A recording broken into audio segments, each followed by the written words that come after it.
Hi, I'm RJ Nuevas. I'm the creator of this murder mystery Slay.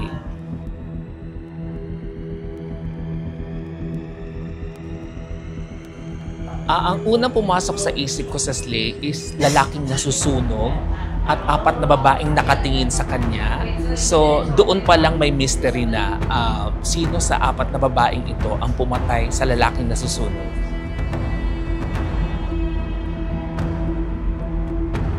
I always start with the mystery, tapos kung anong reaction ng mga characters doon, kung ano yung dramang lalabas. So, dapat mas nangingibabaw yung murder mystery, yung mystery, para yun ang sakyan ng tao. Dapat laging nasa isip ng tao, ng manonood na, sino kaya ang pumatay kay Zack? Tapos, yung drama ng mga nakapaligid sa kanya, dapat mangibabaw din. So, halos pantay ang mystery at drama dapat.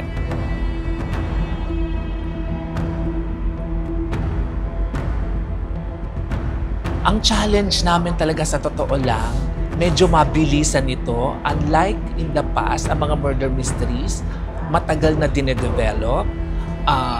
Ang mga naunang mysteries, sometimes ang week 1 namin, inaabot ng 8 weeks para kami magkaroon ng malinis na week 1.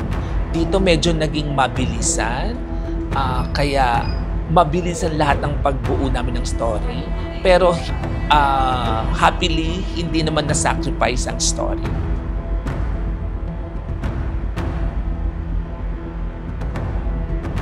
Usually, ang rule ko sa pagbuo ng mga characters para siya well-rounded, para siya three-dimensional, para siya multi-layered. Inaalam namin ang backstory niya. Kailangan sa amin pa lang, malinaw na malinaw ang backstory. Malinaw din kung ano ang bubog ng mga characters. When I say bubog, yung mga sama ng loob niya, para kapag nagkaroon ng confrontation, yun ang lalabas. Tapos kung ano yung mga importante, kung ano magiging reaction ng mga characters sa nangyayaring events sa story. At yung mga reaction na yon ay nakabase sa kanyang backstory at nakabase sa kanyang mga bubog.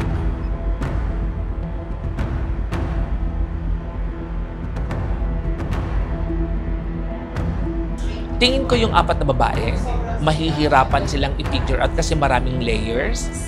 But at the same time, yung si Zack, yung murder victim, marami ring matutuklasan sa kanya ng mga secrets. So, magugulat sila sa mga sikretong lalabas tungkol kay Zack.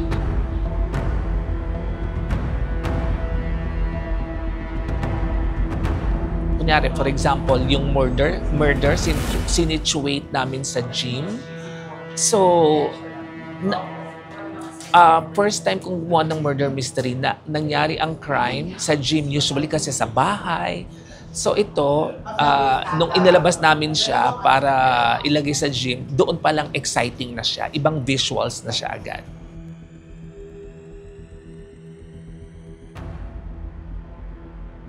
Unang-una, ang gusto kong maramdaman nila, yung suspense at yung question na sino ang pumatay kay Zack? Kasi yun ang dapat nilang subaybayan. At after that, yung maramdaman nilang awa sa mga characters na nakapalibot kay Zack na mapagbibintangang pumatay sa kanya. Kasi lahat nga may motivation.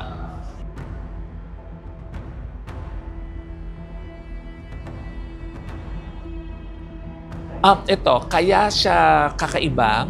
Sa unang week pa lang, pinakita na namin na yung apat na babae ay may matinding motivation sa pagpatay kay Zack.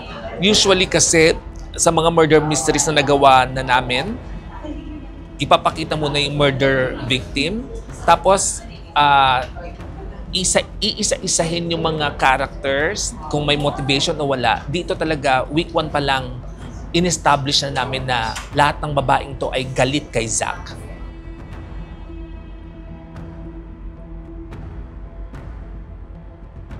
Ako, dahil ako yung creator, ako yung showrunner, pag binubuo namin to, piniplay ko na lahat ng characters. Lahat sila kailangan kong maramdaman, kailangan kong kilala, kailangan kung alam ang tumatakbo sa isip at sa puso niya. So, binubuo pa lang namin ito. Lahat sila ginagampanan ko na.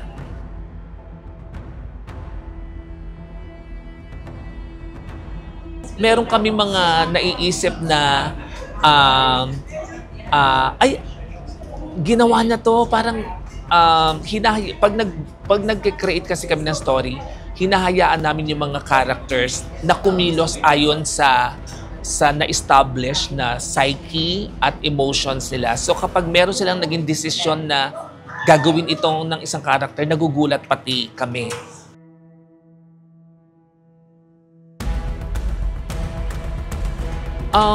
Yung nung bumisita kami dun sa isang set, bahay kasi yon.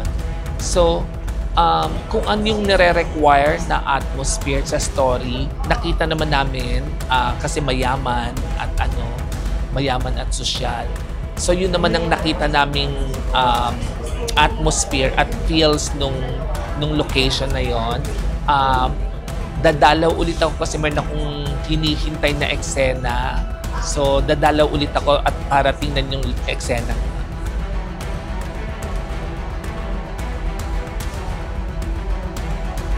Be prepared kasi may mga pasabog ang show na ito. Kaya humanda kayo na magulat at matuwa. Sana po panoorin niyo itong Slay, ang bagong murder mystery ng GMA. Inaasahan po namin ang panonood ninyo at suporta. Maraming salamat!